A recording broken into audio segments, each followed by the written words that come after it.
When morning came, the people saw the river flowing through the ruins of the bridge in long, foaming cascades. And far to the south, they saw a great peak standing in the forest. Tall, slender, motionless, his head touching the clouds. White man later called him Mount Hood, but the people knew that it was proud and calm Y East. And far to the north stood a more rough, hewn, truculent peak. It was Klickitat. And to the people of the river, he will always be Klickitat. The white man called him Mount Adams. And nearby was the most perfect peak of all, clothed from head to foot in cold and dazzling white, Mount St. Helens. Now that is a name used by those who do not know the legend of the Bridge of the Gods. It is Louette, beautiful Louette, who looks across the river smilingly, knowing that the shadow of Klickitat can never touch her, and she will be beautiful in the eyes of Y East forever.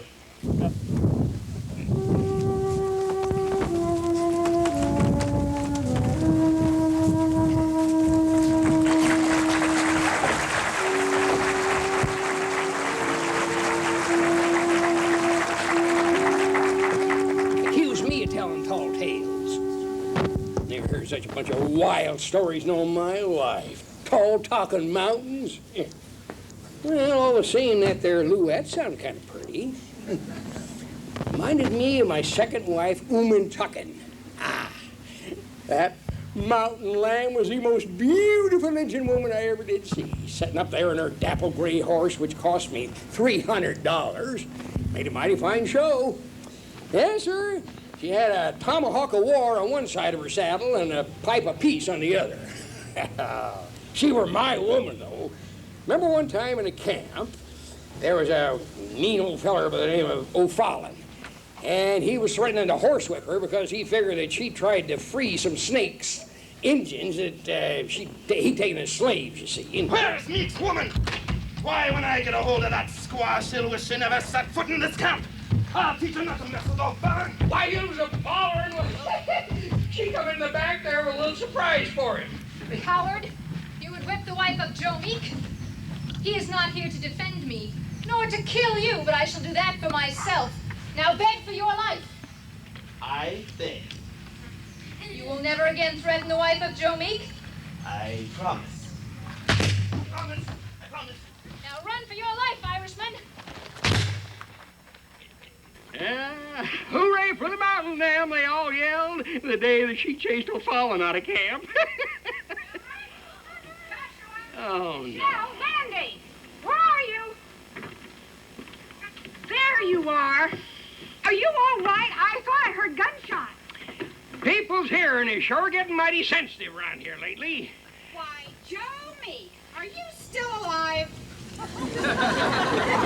Yes, Mother Brown, I'm pleased to say I am. Well, doesn't an old man like you have something better to do than fill my grandchildren's minds full of idle tales? Just who are you to be calling a young fella like me old? Besides, I'm just trying to tell him how Oregon got born. Oh, and I suppose you're the father. And proud of it. You mountain men never change. Well, leastwise, I didn't ride out to Oregon on a comfy quilt on the back of no wagon. I walked most of the way, Mr. Meek, from Missouri. Those children's mother was no bigger than they are now. Why, I could do most anything a man can do, and on some occasions a bit more. Now what you laughing at? Just thinking about old Red. Old Red? Yeah, an old rooster, kind of like you. It was our first spring, and I was hoeing in the garden when he ate every one of the cucumber seeds I had left in a saucer. Your mother and her sister were to keep him away, but they got to playing hopscotch. Well, when they finally chased him down, I didn't know what to do. I wasn't about to kill him. So I had one of the girls hold his body, and the other his head. And I opened his craw with Father's razor.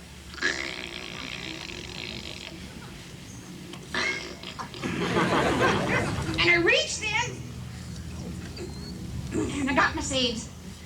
Then I sewed him up again. Well, we had cucumbers that fall, and that rooster kept the hens happy for years to come. Well, Mr. Rooster Meek, you ever done that? No, of course not. Here I'm trying to tell these young'uns a true story of how it all began. Then some Injun comes in with tall, talking mountain tales, and then you cutting up perfectly good roosters. I don't know. I've had about all the aggravating any one man can take in one day. Please. Oh, don't get your feathers ruffled up. You may continue, but I will be back. Their Ma and Pa are going to want to head for home as soon as it starts getting dark.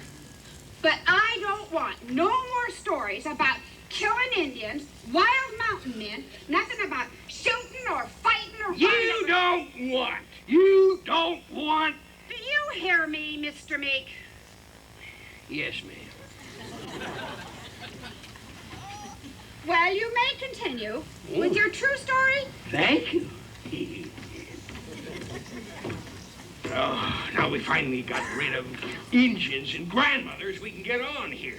I'm going to tell you something. I'd rather face up to a whole tribe of Blackfoot warriors than one know-it-allish woman.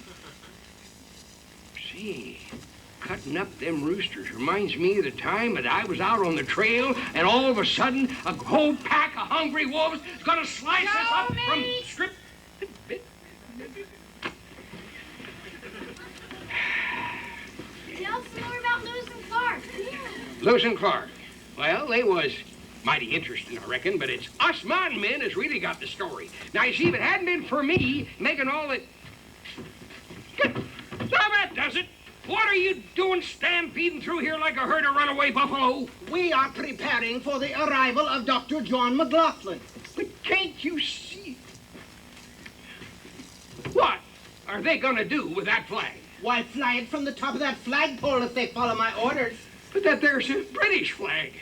Hey, you fellers, you can't fly that here. It's American soil, and I am an American citizen. But what about Dr. John McLaughlin?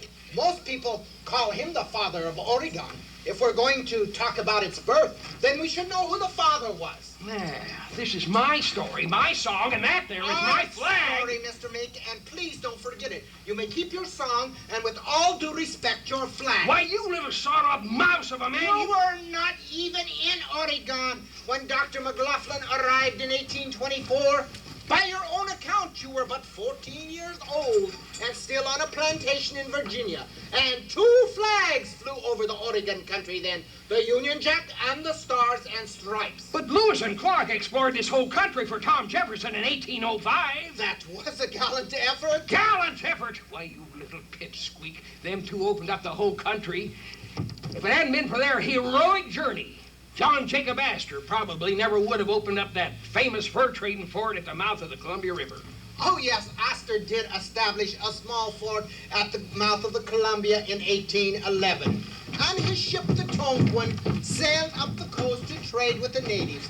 Unfortunately, however, Astor had a Captain Thorne in command, who, unlike Dr. McLaughlin, did not know how to deal with the Indians. Ah, here we go again. Every time I try to tell my story, somebody else's imagination gets in the way. Stand by, come about. All Captain, stand by, come about. Trim the mainsail. Hard to starboard, steady as she goes. Mainsail trim, Captain. Stand by to haul in the main. Mainsail standing by. Stand by to drop anchor. Anchor standing by. Haul in the main. Steady as she goes. Steady, sir. Drop anchor. Drop anchor. Secure all rigging. Mainsail in. Rigging secured, Captain. Here's the inventory you requested, Mr. McKay. Thank you, buddy. Captain Thorne, Mr. McKay. I've just been going over the inventory. It looks as though as soon as we're done here on Vancouver Island, we can leave for Astoria with a full cargo. Then see to it that you fill the hold. We've only a few hours until the wind shifts, and I don't want to prolong this voyage any longer than I have to, especially with the likes of you. Captain Thorne, Mr. McKay. the feeling's mutual, I assure you. Captain Thorne, natives approaching in canoes, off starboard bow. They're bringing in furs, McKay. I suggest you attend to your duties, so we can leave this godforsaken place quickly. Natives alongside, more canoes leaving shore. Mr. Mudford, Aye, Captain. take some men. Bring out the muskets from below and have the men stand to. Ames, Johnson. Take these muskets and stand to. Mr. Mudford, signal them aboard. Aye, Captain.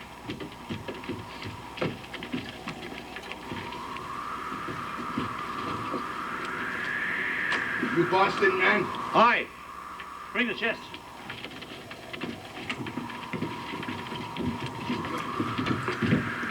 I'm Mr. McKay of the Pacific Fur Company. By what name are you called? I am Greyhawk, chief of our Clearquat. It's a great pleasure to meet you, Chief Greyhawk. We have many things here which you might wish to trade for your furs. Ah, no trade furs for these. Furs much better. Perhaps something more fitting.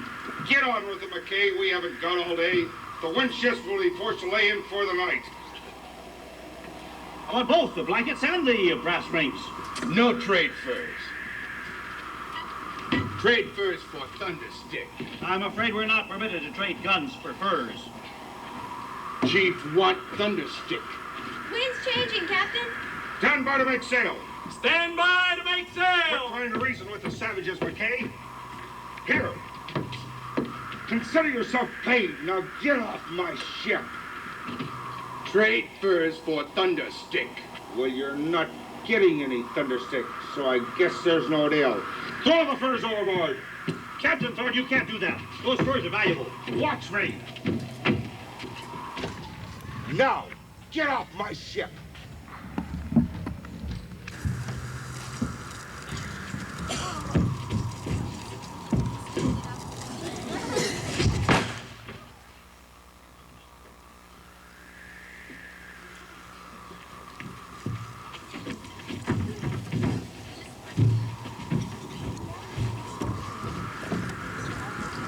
Wind's changed, Captain. All right. Secure the ship for the night. And post a guard. I don't want those savages to get any ideas. Captain.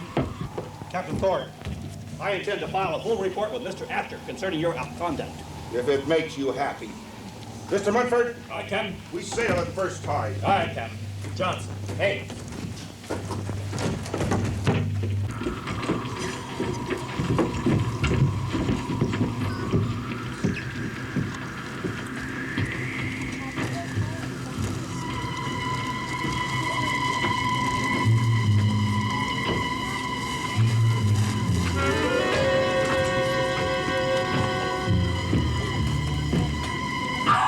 Who's there?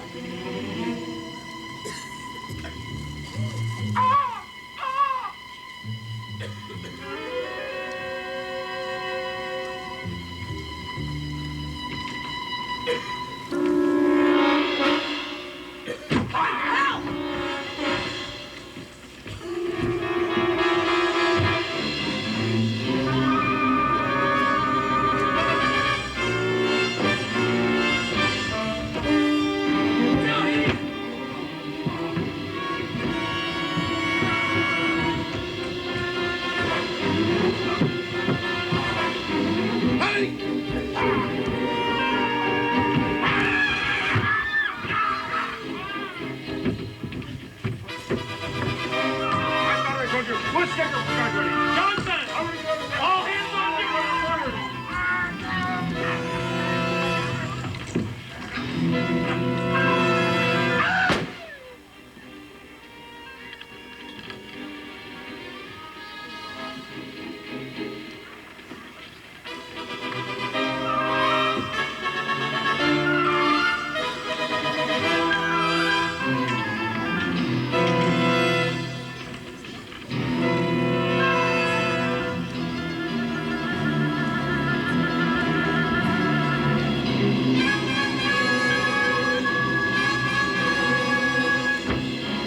Now you see all the trouble your imaginating caused? I'm sorry for the inconvenience, but how else can these children understand what I'm trying to say? In any case, your American Astor lost his fort to the British in the War of 1812.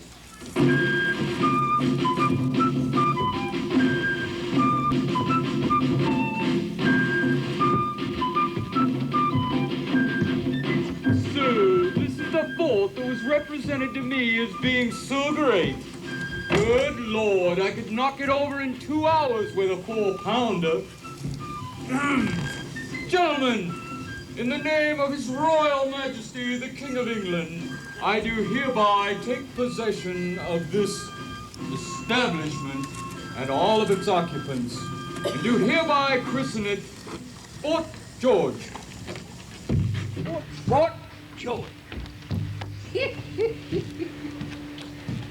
Hey, what's that there fancy female doing parading up and down the parapet? Looks a mite out of place alongside of all our folks here at Fort Astoria or near Fort George. Why, that's Miss Jane Barnes, companion of Governor Donald McTavish, chief officer of the Northwest Company. They arrived in April of 1813. Miss Barnes was the first white woman to view the lower Columbia. I reckon that's quite an honor, all right, but compared to our women, she looks kind of poorly. Yes, shortly after their arrival, Governor McTavish drowned in the river. Jane, this is the son of Chief Concomly. He's made us an offer. Wants to buy you for his woman. Boy! You are disgusted. Tell him I wouldn't marry any of you savages, including you, Mr. McDougal. We're out of 10. Try not.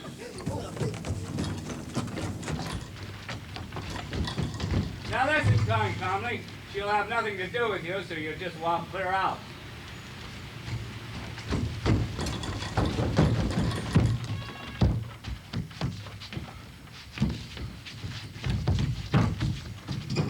Jane left in September on a ship bound for England via Canton. The Indians never forgot the insult, and there was bad blood between the Clatsops and Fort George for some time thereafter. Fort George?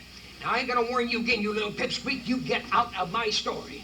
First the Tonquin gets destroyed, and now this. Well, even if they did steal Fort Astoria, there's a lot of good men. Men like Lucier and Levante. They was Astor men. They're the ones that settled this valley and made the country great.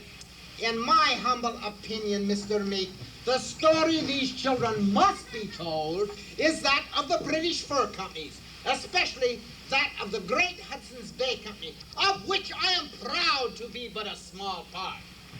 Yes, I can see what you mean. In any event, you can hardly object to the joint occupancy agreement of 1818 between your country and mine, which allows 2 flags to fly over the Oregon country for a period of time. What's they doing here? There's Governor Simpson and Dr. McLaughlin now. They've come up from Fort George to christen our newest establishment. Fort Vancouver, I think we're calling. Fort Vancouver? Well, we're being attacked. Come on, young'uns, follow me. Not attacked, Mr. Meek. Christened. Christened? On this Saturday morning of March 1825, we are about to christen this establishment to the glory of God and Great Britain and the Hudson's Bay Company.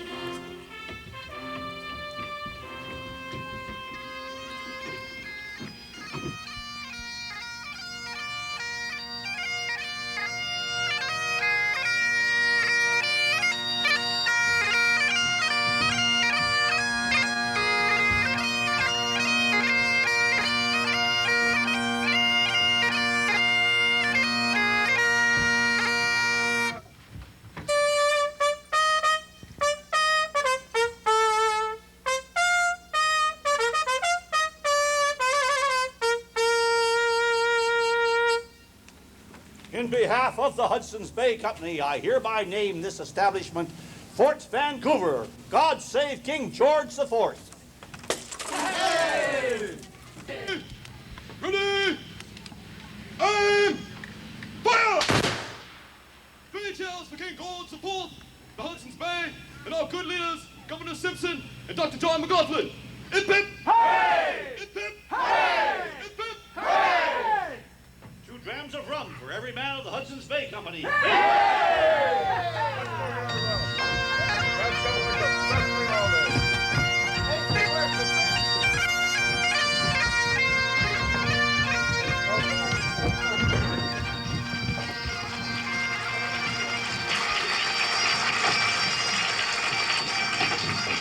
Well, your Governor Simpson sure knew how to waste good rum. Simpson had other duties to attend to, but until 1845, this was McLaughlin's fort, and this land, from Alaska to California, from the Rockies to the Pacific, was his, and he had 2 aims. against all comers and to keep the British flag flying over the Oregon country.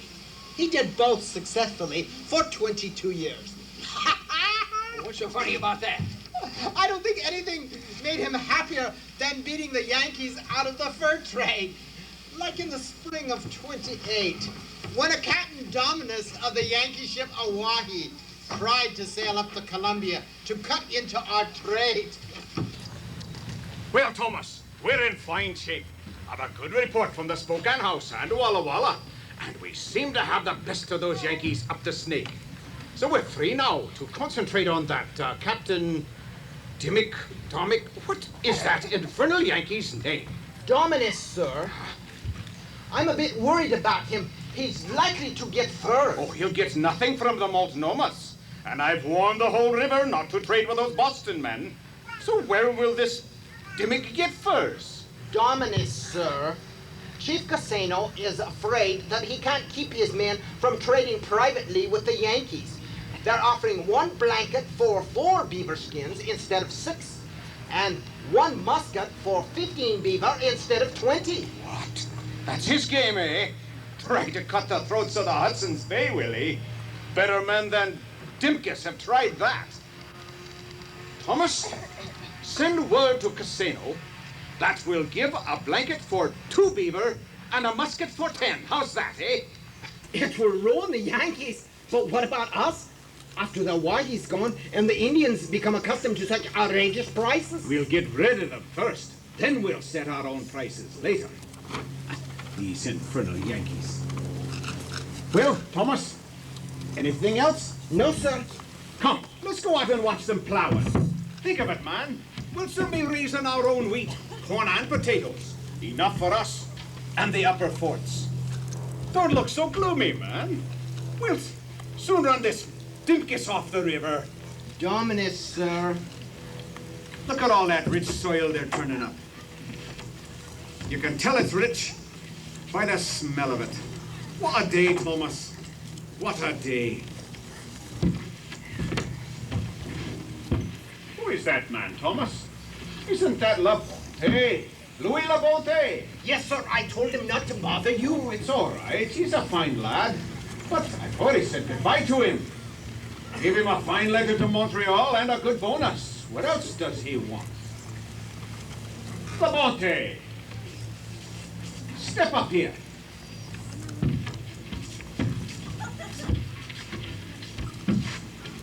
I wish, monsieur. I am sorry to trouble you, monsieur. Oui? What is it? That boy of yours, Louis, isn't it? Why, he must be all of 10 years old by now. 12, monsieur. Ah, and your good wife. Oui, she is fine, but very sad because I leave for Montreal. That is what I wish to talk to you about, monsieur le facteur. Must I go to Montreal for my discharge? Could you not give it to me here so I could live in the country? What, you want to stay here at your discharge? You want to live with your woman's tribe? You wouldn't like that, Labonte. Oh, no, monsieur. I wish to take my wife, Killicota, and my boy, Louis, and settle in the valley of the Willamette. There is a beautiful place by the river where I can build my cabin.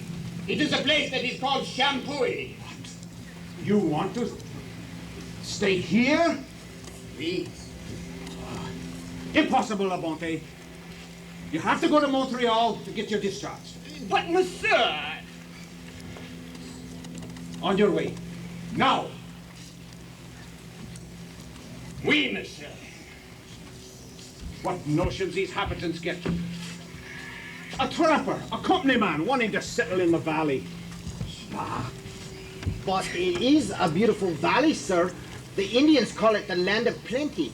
It might be good for farming. This is fur country, Thomas. Don't ever forget it. Let all company men remember it. Right, sir. I'm telling you, he's nothing but a dictator. Dr. McLaughlin is only thinking of the best interests of the Hudson's Bay. Thomas, we have much to do before Yes, sir. breakfast. Dictator, what I think? Thomas, don't be dawdling. Louis, you must feel like that old bear's trampled all over you. Oui, but the worst part of it is the good doctor, he is right. How do you figure he's right? Each man enters the service of the Hudson's Bay Company in Montreal, and it is to that place that each man must return for his discharge and his bonus. the company. He does not want bad men who have quit the company to live in the wilderness. But I'm not one of them. I want only to take my family and live and farm in the valley of the Willamette. It is fine, Petite. The good doctor says I must go to Montreal for my discharge. You cannot go with me. The winters are too cold. The people are strange. This is your country. Then stay, Louis. Come with me to my tribe. Concomly will protect us. No. The White-headed Eagle is a greater chief than Concomly. He would only make trouble for your tribe. I must go to Montreal for my discharge, but I will be back. Oh, you will drown. You'll be lost or die of thirst. Not I, not Louis Laponte. You will forget to tell us what. Hush. It is far to Montreal. So far that much time will pass before I see you again. So remember what I tell you now, eh?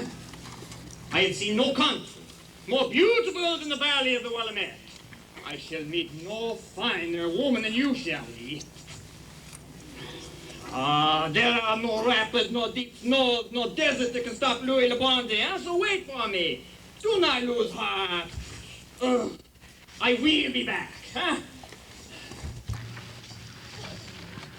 Alouette, jonte, alouette, alouette, jonte, plomouet. I will be back!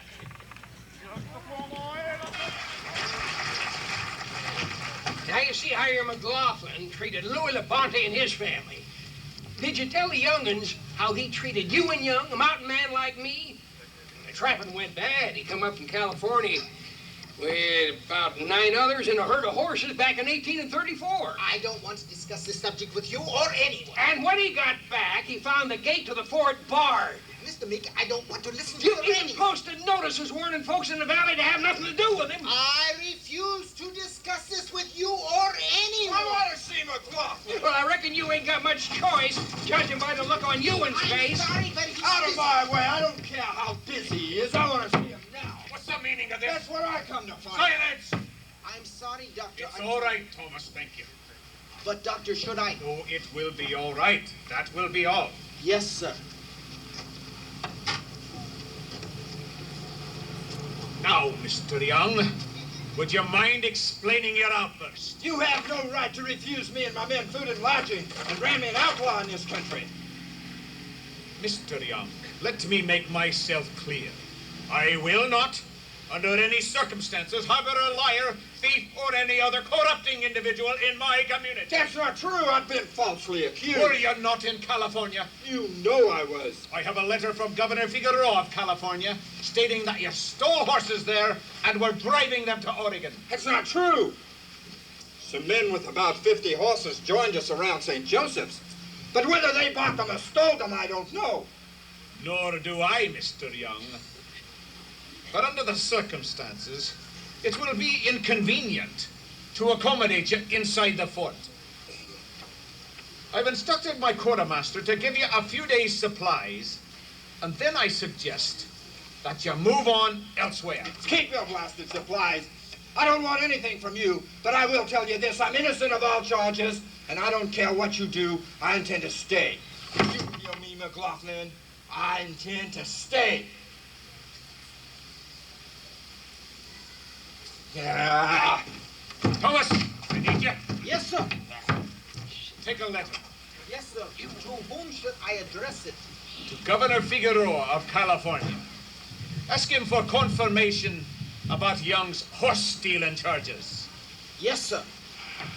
You and I'm mighty sorry the way that old grizzly bear treated you. You ain't no more a horse thief than I am. Of course not, Joe, but I'll tell you one thing. That man made an enemy today he won't soon forget. He shamed me, Joe. He disgraced me in this country I come to make my home. Yeah, sure ain't like the good old days tramping them mountains. No, it ain't. In them days, a man would be dead who made the accusations he did. Yeah, don't let that old snake get you down. Remember the good times we had? You're right, Joe. I am. That McLaughlin is a snake, all right. Well, he may try to take away our honor, but he sure can't take away our memories. Hey, yeah, I just happened to think. Remember the time that Hawkins and me was up there on the trail, you know, getting ready to go over on the other side of the mountain, and all of a sudden we come on to about 10 great, big, Blackfoot warriors, the meanest old fellers I ever did see in my life.